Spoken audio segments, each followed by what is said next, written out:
عليكم ورحمة الله وبركاته. إن الحمد لله نحمده ونستعينه ونستغفره ونتوب إليه ونعوذ بالله من شرور أنفسنا وسيئات أعمالنا. من يهده الله فلا مضل له ومن يضلل فلا هادي له. أشهد أن لا إله إلا الله وحده لا شريك له وأشهد أن محمدا عبده ورسوله. اللهم صل وسلم وبارك على عبدك ورسولك محمد وعلى آله وأصحابه ومن تبعهم بإحسان إلى يوم الدين. أما بعد. اللهم علمنا بما ينفعنا وانفعنا بما علمتنا. ربي زدنا علما وارزقنا فهما وأرنا الحق حقا وارزقنا اتباعه وأرنا الباطل باطلا وارزقنا اجتنابه وأدخلنا برحمتك في عبادك الصالحين إنك ولي ذلك والقادر عليه. إخواني في الدين رحمكم الله. أوصيكم ونفسي بتقوى الله فقد فاز المتقون.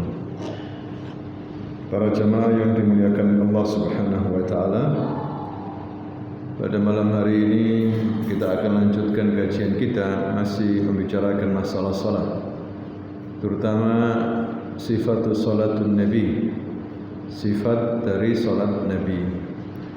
Penting salat ini untuk kita pelajari dengan benar agar kita bisa melakukannya sesuai dengan yang diajarkan oleh Nabi Muhammad sallallahu alaihi wasallam.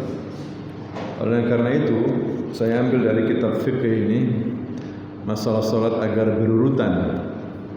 Ya, walaupun kita baca biasanya dari kitab Lu'lu' wal Marjan, tapi terpisah-pisah, tidak berurutan.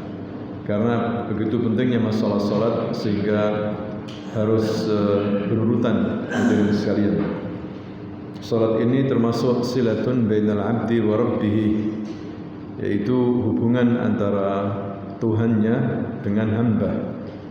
Ya, hubungan antara Allah dengan hambanya, hingga Allah Subhanahu wa taala memanggil rasulnya di atas langit yang ketujuh sana untuk menerima perintah salat.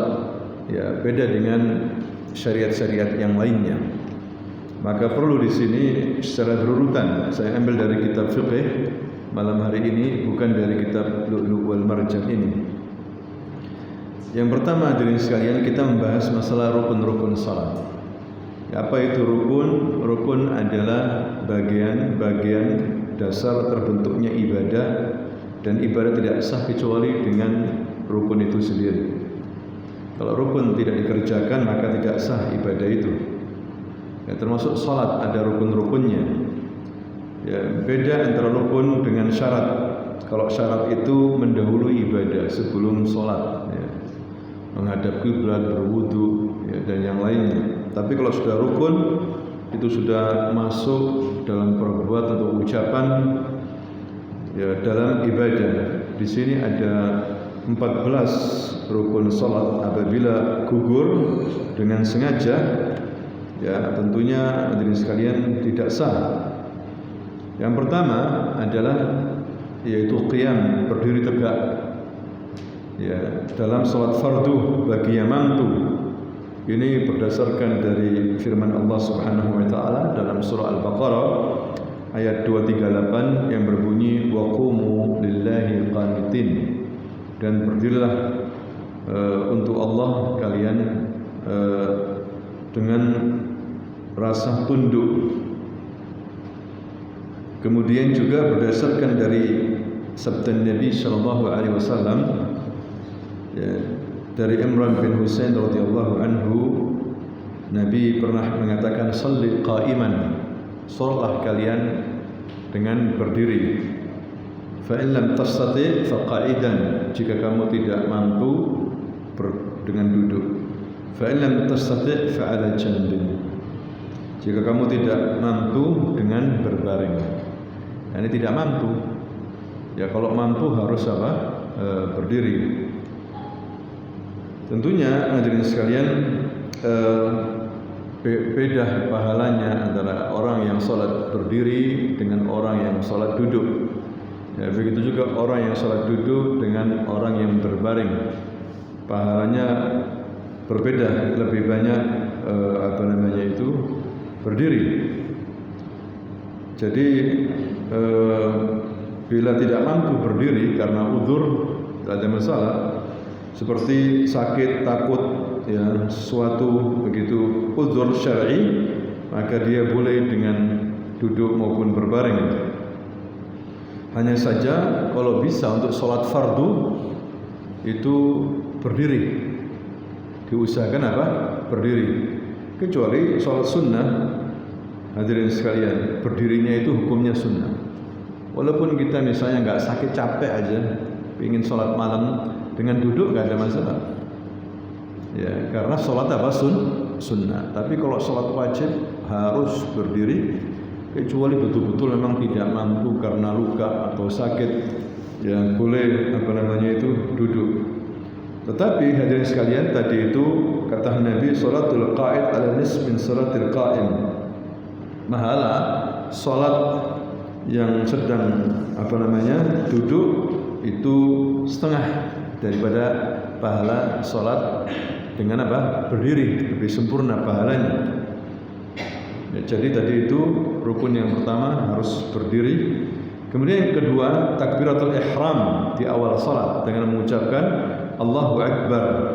Allah Maha Besar. Ada hikmah besar di sini hadirin sekalian. Kenapa di awal salat kita disuruh takbiratul ihram? Mengucapkan Allahu Akbar. Ini menunjukkan bahwa yang kita sembah ini Maha Besar dan selainnya adalah kecil. Sehingga diharapkan dengan mengucapkan Allahu Akbar itu kita konsentrasi penuh, ya khusyuk betul-betul di hadapan kita ini Allah yang Maha Besar, sehingga pemikiran-pemikiran yang lainnya itu sirna. Diharapkan seperti itu, bahwa Anda berdiri di hadapan Rabbul Alamin yang Maha Hebat, yang Maha Besar. Ya.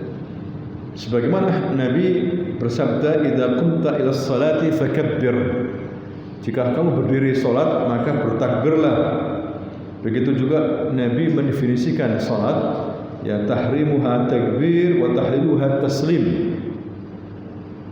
Apa itu artinya? Tahrimuha takbir wa tahliluha taslim. Salat itu diharamkan di saat takbir. Maksudnya apa? Ya, kalau sudah takbir Anda haram untuk bergerak, untuk ngomong sakarepe dhewe. Ya, Anda lagi berhadapan dengan apa? Allah.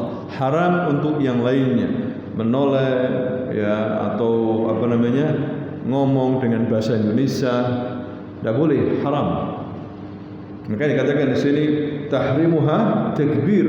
Kalau sudah takbir, sudah konsentrasi salat, konsentrasi ibadah.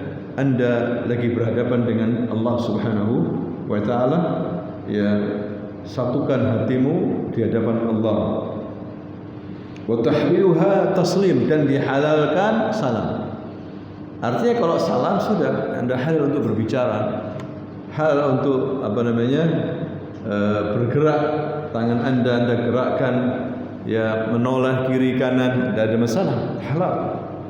Setelah salam. Tapi kalau sudah belum salam, tidak boleh apa-apa kecuali sudah yang diajarkan oleh Nabi, yaitu dari takbiratul ihram dengan gerakan-gerakannya, ya dengan ucapan-ucapannya khusus, tidak boleh yang lain, harus sesuai dengan diajarkan oleh Rasulullah. Makanya tidak benar hadirin sekalian sholat dengan dua bahasa. Dulu ada di Malang itu mantan petinju mencetuskan sholat dengan dua bahasa. Ini ngawurin sakarepe dhewe cara beragama. Ya itu ada pengikutnya kayak gitu. Ada pengikutnya. Allahu Akbar, Allah Maha Besar. Kan begitu. Diterjemahkan ke bahasa Indonesia. Ya padahal tidak boleh ada kalam lain kecuali yang diajarkan oleh Rasulullah dalam ucapan-ucapan sholat. Ya bagaimana kalau mu'alaf dia tidak tahu? Ya belajar. Jangan ngaku mu'alaf tapi enggak belajar. Ya sambil belajar apa yang dia tahu. Insyaallah Allahu Akbar, ya Allahu Akbar, Bismillah ya Bismillah aja terus baca begitu. Tapi dia harus apa? Belajar. Enggak boleh enggak belajar. Ngaku mu'alaf tok hanya untuk nikah misalnya. Tapi enggak belajar. Ya, percuma, enggak boleh seperti itu. Kemudian setelah takbiratul ihram, hadirin sekalian, membaca Al-Fatihah secara berurutan di setiap rakaat.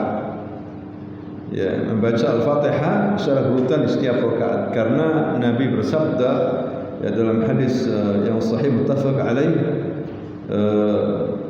la salata liman lam yaqra bi Fatihatul Kitab. Tak sah salat kecuali dengan baca Fatihatul Kitab, yakni Al-Fatihah. Ya. Ini kuat dasarnya. Ada perkecualian, misalnya makmum masbuk. Ada perkecualian, tapi tidak boleh tiap hari. Pernah terjadi zaman Nabi masbuk ini. Nabi udah takbir Al-Fatihah, udah selesai, dia baru masuk apa? Masjid, baru masuk Nabi sudah rukuk. Maka dia masuk rukuk, berjalan sambil baru rukuk sampai menuju shaf. Ya, ngikuti Nabi. Dan Nabi itu kan rukuknya lama, berdirinya kebanyakan lama. Terkadang Nabi membaca surat pendek, terkadang surat panjang. Ya, tapi tidak pendek-pendek amat seperti kita. Hadirin sekalian, rukuknya begitu juga agak lama sehingga nututi. Ya. Dan kemudian setelah selesai, Nabi tidak menyuruh dia untuk mengulangi rakaat sempurna salat. Tapi Nabi menegur, siapa tadi itu yang baru masuk masjid kemudian takbir rukuk kemudian jalan menuju shaf? Dari mana Nabi tahu ini? Ini termasuk mukjizat Nabi. Nabi enggak melihat, tapi Nabi seakan-akan punya mata di mana? Di punggungnya ini. Tahu. Cuma Nabi tidak menyebutkan siapa. Nabi ingin tahu. Ada sahabat yang mengaku, saya ya Rasul. Zadaqallahu hirsan fala ta'ud. Semoga Allah menambah semangatmu untuk sholat jamaah. Tapi jangan ulangi lagi. Model begitu jangan apa? Ulangi lagi. Jadi cuma sekali saja. Tapi Nabi tidak menyuruh apa? Mengulangi. Kamu kurang satu rakaat karena kamu belum baca Fatihah. Lah, Nabi tidak mengatakan begitu. Nah, dari sini dasarnya boleh seseorang ketika masbuk ya mendapatkan imam ruku, dia ikut apa ruku, dapat satu rakaat. Dasarnya ini hadis hadirin sekalian. Ya, ini perkecualian kata ulama diterima walaupun tidak membaca apa Al-Fatihah. Ini membuktikan pentingnya salat jamaah. Bacaan imam dimasukkan dalam bacaan apa? Makmum. Enak salat jamaah. Hadirin sekalian. Nah, itu perkecualian ya. Begitu juga dalam salat jahriyah. Boleh seseorang makmum salat maghrib, isya, subuh kan jahr gitu. Dia diam dan baca Al-Fatihah enggak apa-apa. Ya. Masuk juga bacaan apa? Imam, karena ada perintah idza quri'al Qur'anu fastami'u wa ansitu la'allakum turhamun. Kalau dibacakan Quran, ada bacakan Quran, diam kamu. Dengarkan supaya kamu dikasih apa? Rahmat. Ya. Makanya enggak sembarangan Quran dibaca itu. Kalau misalnya dibacakan Quran ngomong, ya jangan baca Quran. Misalnya lagi nyetel Quran ya di mobil, nyetel Quran, belakang ngobrol sak karepe dhewe, ya matikan, nanti dosa akhirnya. Ini nyetel Quran di belakang apa? Ngobrol atau diam, dengarkan semuanya. Itu lebih bagus, dirahmati kita. Kalau enggak, matikan aja. Ya, karena dibacakan Quran itu apa? Didengar. Hadirin sekalian, baca Quran style di masjid Quran. Yang jalan-jalan, yang apa? Ngobrol-ngobrol, ya kan? Quran dibacakan di mana? Di masjid pakai apa namanya? Kaset. Kan keras itu. Ada enggak yang mendengarkan Quran itu? Ada enggak? Yang perhatian berhenti, wah Quran dengarkan. Sepeda motor berhenti, mobil berhenti. Ada nggak gitu? Yang berjalan berhenti. Ada nggak? Tidak ada. Berarti nggak berguna ini, dikeraskan ini. Makanya Menteri Agama nyuruh apa? Nggak usah keluarkan. Mungkin maksudnya begitu. Baca Quran di rumah aja, di masjid, jangan dikeluarkan suaranya, khawatir riak juga. Terus siapa yang mendengarkan? Hadirin sekalian, siapa yang mendengarkan? Kan begitu. Begitu juga dalam sholat. Kalau dibacakan Quran, namun mendengarkan. Hanya saja kata para ulama, ketika selesai Al-Fatihah, makmum diam sebentar, itu baca, tidak apa-apa.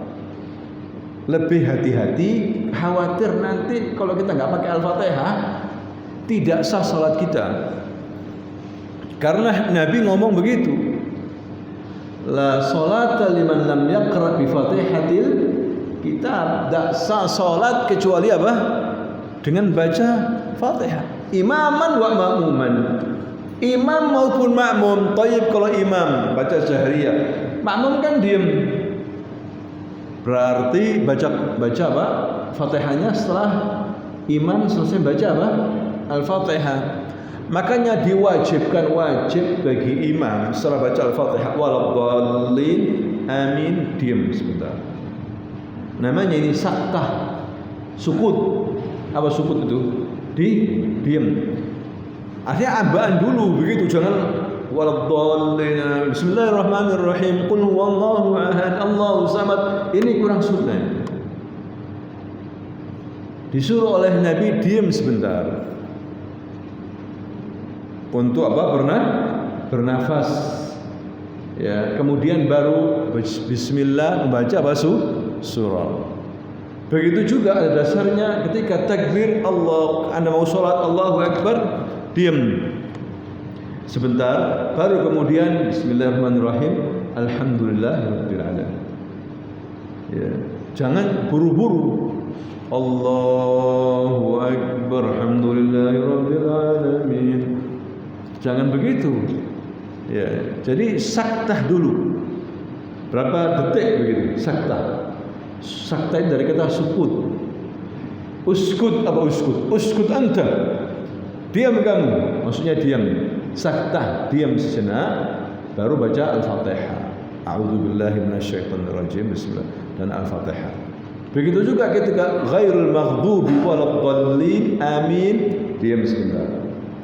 Ini imam yang ngerti tata cara salat yang baik. Imam seperti itu, ngasih kesempatan.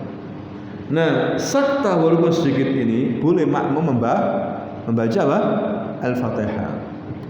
Lebih baik khawatir juga. Nah, namanya makmum, ketika imam baca Al-Fatihah, pikirannya melayang kemana-mana. Ya, nggak dengar bacaan imam itu, nggak didengar dengan baik. Tiba-tiba waladhdallin amin. Wis amin lah, amin. Ya, maka wajib bagi dia membaca surah apa? Al-Fatihah. Walaupun bersama imam. Hadirin sekalian. Karena begitu pentingnya surah Al-Fatihah ini, dianggap tidak sah kecuali harus membaca surah Al-Fatihah. Walaupun setelah imam membaca Al-Fatihah, baca makmum. Setelah baca Al-Fatihah imam, pelan-pelan, ya pelan-pelan. Jadi penting baca Al-Fatihah ini, hadirin sekalian. Dan Fatihah ini cuma termasuk ruqyah. Ruqyah itu apa? Bisa digunakan untuk berobat. Anda ketika sakit, cobalah baca Al-Fatihah 7 kali. Ya, saya ingat kemarin pusing kepala ini, sama gigi sakit. Minum obat kok nggak apa? Sembuh-sembuh. Saya ingat ruqyah Al-Fatihah, saya bacakan 7 kali Al-Fatihah. Hilang, alhamdulillah. Di sini hilang, dikit-dikit hilang. Hadirin sekalian. Jadi penting baca surah Al-Fatihah ini. Nabi mengatakan ruqa, nama lainnya apa? Surah ruqa. Bisa dipakai untuk apa? Ruqyah. Pernah juga sahabat, rombongan sahabat ini kelaparan, mereka Ya, datang suatu kampung, minta jamu, nggak dijamu sama sekali sama penduduk. Ya, nggak dikasih apa-apa, walaupun minuman. Ya sudah, para sahabat keluar berjalan lagi. Nggak lama, satu orang duduk itu ngejar. Jamaah, ini begini ceritanya. Kita punya ketua suku ini sakit parah. Bisa nggak kalian menyembuhkan? Kalau bisa, jangan khawatir, sudah. Kita kasih kambing. Ya, nggak makan lagi, kambing sudah. Ya, baik, kita coba. Apa yang dilakukan para sahabat itu? Membaca surah apa? Al-Fatihah 7 kali atau 10 kali. Subhanallah, sembuh. Ketua suku yang lagi sekarat mau mati ini sembuh. Dibacakan surah apa? Al-Fatihah. Wow, dikasih kambing, gembira. Bahkan dilaporkan ke Rasulullah, Rasul membenarkan itu, dan Rasul minta dikasih apa? Sampel apa ini? Paha kambing. Nah, ini hadirin sekalian menunjukkan pentingnya surah Al-Fatihah bisa digunakan untuk apa? Ruqyah. Ya, hanya saja banyak di masyarakat kita ini menggunakan surah Al-Fatihah bukan pada tempatnya. Surah Al-Fatihah digunakan untuk membuka majelis. Ya, surah Al-Fatihah digunakan untuk menutup majelis. Dikit-dikit Al-Fatihah, dikit-dikit apa? Al-Fatihah. Ini cara ini tidak pernah digunakan oleh Rasulullah. Ya, untuk ruqyah boleh, untuk sholat ya wajib untuk itu. Kemudian rukun yang keempat, ruku setiap rakaat harus ruku. Berdasarkan firman Allah, ya ayyuhalladzina amanu ruk'u wasjudu. Wahai orang-orang yang beriman, rukuklah dan sujudlah untuk Allah. Yang benar hadirin sekalian, rukuk dan sujud itu untuk Allah. Walaupun prakteknya di masyarakat ya adat gitu, sama orang tua atau sama tokoh atau apa gitu, rukuk terlalu merendah begitu. Ya sebetulnya walaupun adat tapi jangan berlebihan lah. Ya karena ada larangan, tidak boleh rukuk, tidak boleh sujud kecuali kepada siapa? Allah, kecuali nggak ada larangan. Bahkan ada yang sampai modelnya tiarap begitu. Di Thailand, Buddha kalau menghadap apa? Raja. Tidak boleh seperti itu. Ya, kenapa Allah SWT menurunkan Rasulullah? Karena Rasul membawa syariat untuk mengganti adat yang sebagian besar tidak sesuai dengan agama Islam. Enggak semua adat tidak sesuai, ada yang sesuai, tapi enggak semuanya harus diikuti. Hadirin sekalian, kalau adat-adat itu tidak sesuai dengan Islam, enggak boleh diikuti. Apalagi adat-adat yang berbau syirik. Ya. Makanya Nabi menghilangkan adat yang tidak sesuai dengan Islam di Madinah itu. Ketika sampai di Madinah, orang-orang mu'allaf, orang kaum muslimin yang baru masuk Islam itu masih adat, menggunakan adat jahiliyah. Kata Nabi, cukup sudah, ini syariat sudah kalian pegang, nggak usah apa adat-adat lagi. Karena banyak yang tidak sesuai dengan apa? Islam, hadirin sekalian. Karena ada orang sangat fanatik sama adat. Ya, adat luar biasa. Enggak peduli, walaupun enggak sesuai dengan syariat, enggak peduli. Kita adalah kaum pemegang adat istiadat. Nanti akhirnya kena ayat itu. Ya. Wa idza qila lahum ittabi'u ma anzalallah qalu bal nattabi'u alaihi ma alfaina aba'ana walau kana aba'uhum la yaqiluna syai'an wa hum la yahtadun. Ya. Apabila dikatakan kepada mereka, ikutilah apa yang diturunkan oleh Allah, ikutilah syariat Islam ini, mereka berkata, kita lebih mengikuti peninggalan-peninggalan nenek moyang kami. Walaupun nenek moyang mereka tidak mengerti, tidak di atas hidayah, diikuti. Ya ini masalahnya, hadirin sekalian. Ya, akhirnya kitanya yang dituduh macam-macam, intoleran, tidak menghormati kearifan lokal. Susah kalau begini. Ya. Nah, diajak untuk Islam, tidak mau, lebih memilih apa? Adat. Ya, jadi kita kembali di sini, rukuk hanya kepada Allah. Enggak boleh nunduk rukuk kepada orang tua. Ya, cukup kita cium pipinya, kita cium tangannya, kan nggak pakai rukuk kalau cium tangan biasa. Kita ginikan nggak apa-apa. Kita cium jidatnya, kita sayangi, kita doakan. Ini cukup sebetulnya. Nggak usah kita cium kakinya terlalu berlebihan gitu. Cium kayak rukuk begitu. Apalagi khususnya ketika manten. Ya, manten kan gitu ya. Ada nggak di sini? Diampel ada nggak?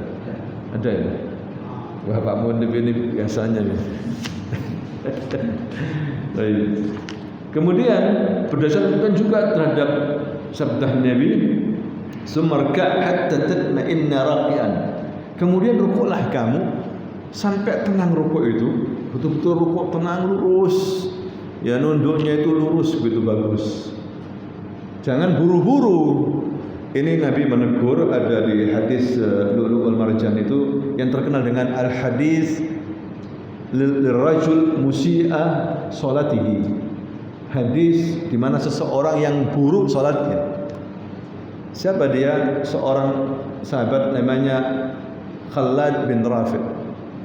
Salat cepatnya minta ampun. Ya. Ruku cepat. Sujud cepat. Berdiri cepat. Nabi melihat. Setelah salam, sini pulang. Ulangi lagi salat. Kamu belum salat, tidak sah salat. Salat lagi, cepat lagi. Dipanggil sama Nabi ketika salat, ulangi lagi. Kamu belum salat. Sampai 3 kali, bayangin. Ya, kalau hari ini ada orang seperti itu, Nabi misalnya hidup, dibatalkan sama Nabi salat. Cepat. Sholat tarawih 23 rakaat hanya 7 menit. Ya apa ini? Kalau Nabi hidup batal kalian, batal kabeh. Ulangi. Diajari sama Nabi begini kalau kamu sholat takbir, kemudian baca Al-Fatihah, tumaknina mutmainnan, tenang, khusyuk, ruku begitu juga. Sumarka mutmainnan, ruku tenang, nikmati bacaannya. Anda berhadapan sama Allah, Allahu Akbar. Bukan biasa, tenang. Jangan buru-buru, sholat cepat. Makanya sering lihat jamaah, mana sholat di sana? Cepatnya luar biasa. Sholat apa ini? Sehingga nggak ada ketenangan. Kita datang ke masjid, pingin tenang hati kita ini. Wes di pasar sudah nggak tenang, kita kemarin seharian wes nggak tenang. Kok di masjid juga nggak tenang ya? Kapan tenangnya? Kan begitu, maksudnya sholat cepat juga. Terus di kantor, di perusahaan kita sumpah nggak tenang, kita ingin masuk masjid tenang, sholat kita nikmati. Lalu di masjid ditambah cepat imamnya. Terus ngambil ketenangan di mana kalau begitu? Orang Muslim tenang di saat sholat. Makanya sholat ini bagi Nabi termasuk apa itu? Qurratul ayun, menenangkan jiwa. Nabi kok menenangkan jiwa itu nggak pergi ke villa, ke mana mall baru tenang jiwa. Ada orang gitu kalau sudah ke mall tenang. Ada orang kalau sudah ke villa tenang. Nabi tidak. Ya Bilal arihni bis salah. Tenangkan hatiku dengan salat ya Bilal. Ayo salat, tenang. Ya kalau orang salat gak tenang, ini perlu diruqyah ini. Berarti salatnya, kalau orang salat tidak bisa mencegah perbuatan keji dan mungkar, berarti salatnya. Salat sik nyolong, sik maling, berarti salatnya nggak benar. Kurang diresapi, kurang tumaknina, ya menganggap di depannya tembok tok sudah selesai. Yang penting kewajiban. Kalau orang khusyuk sholat bukan seperti itu. Dia berhadapan dengan Allah. Allah melihat dia. Allah melihat dia sehingga timbul kekhusyuan, hadirin sekalian. Kemudian berikutnya 5 dan 6 bangkit. Ya bangkit qiyam, i'tidal dari rukuk dalam keadaan berdiri. Berdasarkan sabda Nabi dalam hadis orang yang salat dengan buruk tadi yang sama, warka hatta tatma'in raqi'an thumma rka' hatta ta'tadil qa'iman. Ya, kemudian rukuklah kamu sampai tenang.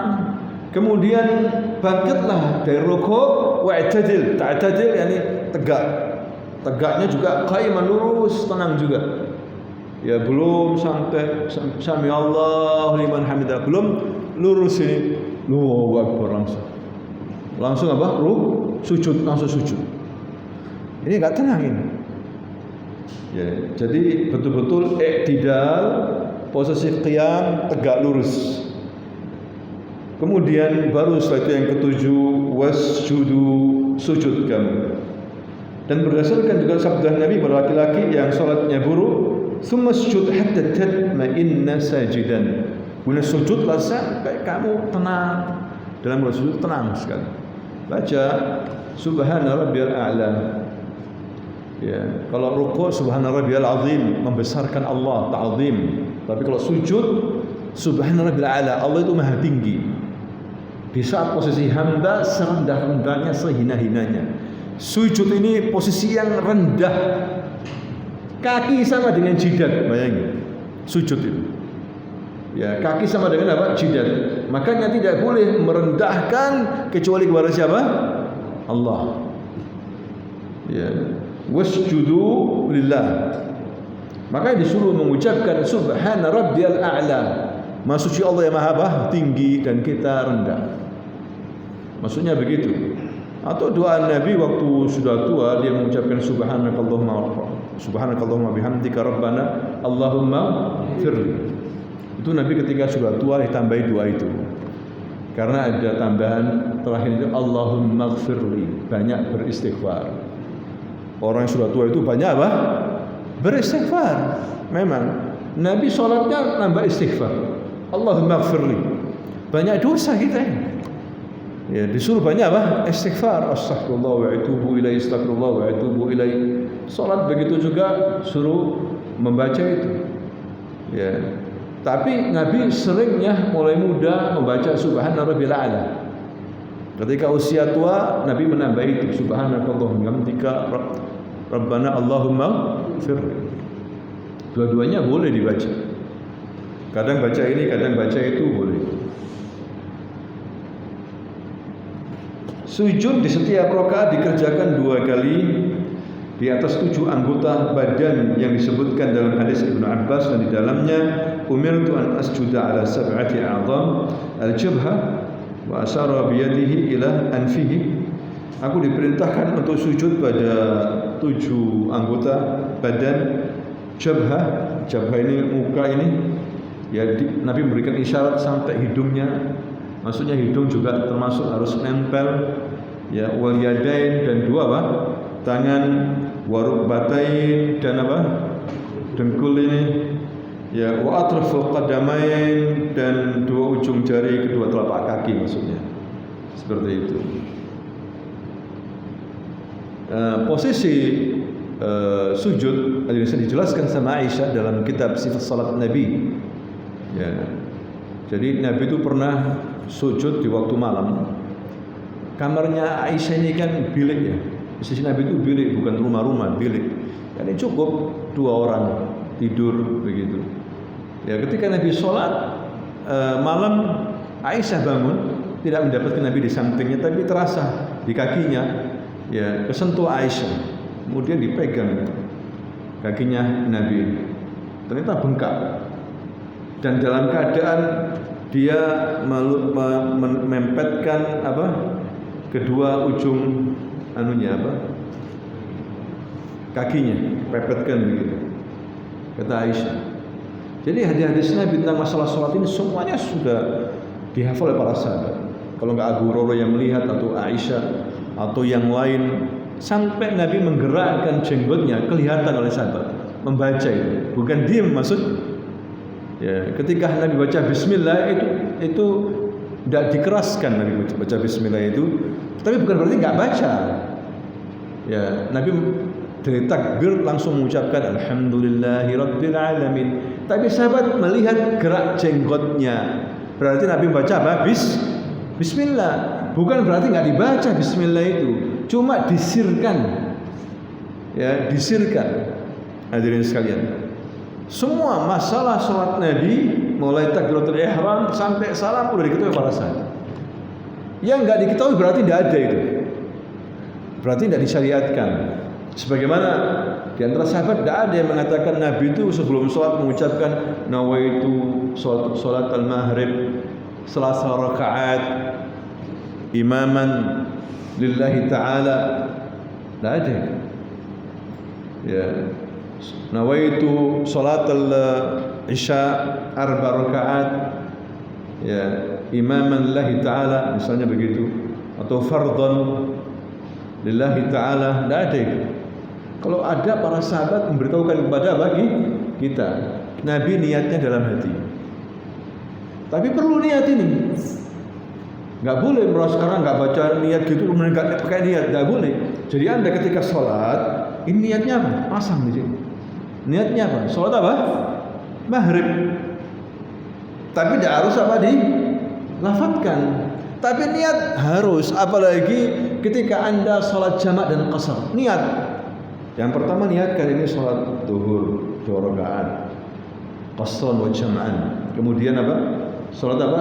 Berikutnya asar. Jangan langsung 2 rakaat pokoknya. Lu sholat apa ini? Yang pertama sholat apa? Harus dibedakan dengan apa nih? Niat. Innamal a'malu binniyat wa innamal likulli imri'in ma nawa. Harus niat, hadirin sekalian. Nanti sholat isya Anda harus pasang niat. Walaupun tidak baca nawaitu. Karena waktu tidak ada dari Nabi. Kalau niat, semua ibadah itu harus pakai niat. Anda ke majelis taklim ini niat tak? Majelis taklim itu ibadah tak? Anda ke majelis taklim harus pakai nawaitu an ahdur majelis taklim lillahi ta'ala wujuban misalnya. Berarti kalau Anda nggak baca, Anda nggak dapat pahala. Kalau ibadah itu harus niat diucapkan, karena ibadah itu banyak. Ziarah ke rumah ibu ibadah tak? Silaturahim ibadah. Terus niatnya apa? Pak Ustaz, niatnya ziarah ke rumah ibu apa niatnya? Akhirnya susah. Ya, kalau niat sholat banyak yang hafal nawaitu sholat takat. Tapi kalau pergi kemana rumah ibu, ya nawaitu an asil rahim ummi lillahi ta'ala, nawaitu silaturahim misalnya. Ya, susah akhirnya. Apalagi yang bukan orang Arab, nggak pernah belajar bahasa Arab, susah. Bawa catatan banyak akhirnya. Apakah seperti itu? Cukup dalam hati niat itu. Allah tahu hati kita. Cuma pasang, saya ini mau ke rumah ibu, silaturahim. Niatnya dipasang. Ya penting. Beda orang yang langsung sholat nggak pakai niat. Hadirin sekalian dengan yang pakai niat. Nah kemudian di sini yang ke-8 dan ke-9 bangkit dari sujud dan duduk di antara 2 sujud. Berdasarkan sabda Nabi kepada laki-laki yang tadi yang sholatnya buruk, "Tsummarfa hatta tatma'in jalisan." Kemudian bangkit kamu dari rukuk, duduk, dan sampai dudukmu itu apa? Tenang. Ya, jangan buru-buru. Kemudian yang ke-10 tumakninah. Dalam semua rukun harus tumakninah, tenang. Ya, bacaannya juga bagus, hadirin sekalian. Kemudian ke-11 tasyahud akhir. Tasyahud akhir sebagaimana ucapan Ibnu Mas'ud radhiyallahu anhu, "Kunna naqulu qabla an yufrada alaina at-tashahhud assalamu 'ala Allah min ibadihi." Faqala an-nabi la taqulu assalamu 'ala Allah, walakin qulu at-tahiyatu lillah was-salawatu wat-thayyibat. Seperti dalam kitab Al-Lu'lu' wal Marjan, tasyahud akhir. Kata Ibnu Mas'ud, dulu kami sebelum diwajibkan tasyahud, ya masih belum ada tasyahud, kami mengucapkan assalamu ala Allah min ibadihi. Maka Nabi mengatakan sekarang jangan begitu doanya. Jangan mengucapkan assalamu ala Allah, tapi ucapkan at-tahiyatu lillah was-salawatu wat-thayyibat. Assalamu alayka ayyuhan nabiyyu wa rahmatullahi wa barakatuh. Assalamu alayna wa ala ibadillahis salihin. Seperti itu. Ya, nah ini Nabi mengajarkan langsung doa, hadirin sekalian. Kemudian duduk untuk tasyahud akhir. Karena Nabi melakukannya dan selalu mengerjakannya. Ya. Duduk tasyahud akhir Nabi juga menambahkan sallu kama ra'aitumuni usolli. Salatlah kalian sebagaimana kalian melihat aku salat. Kemudian salam. Nabi mengatakan wa tahliluha salam. Ya, kemudian yang terakhir yang 14 tertib dalam rukun-rukunnya, tertib berurutan maksudnya. Ya, tidak boleh misalnya habis Sami Allahu liman hamida kemudian tasyahud, ya harusnya sujud dulu, atau Al-Fatihah baca surat kemudian langsung sujud kemudian baru rukuk. Tidak boleh, harus tertib, rukuk dulu kayak tidak baru apa sujud. Ya, tidak boleh tidak tertib, hadirin sekalian. Nah, inilah petunjuk Nabi tentang rukun-rukun apa? Salat. Kemudian wajib-wajib salat. Wajib salatnya ada 8, ya, yang salat menjadi batal bila tinggalkan karena sengaja.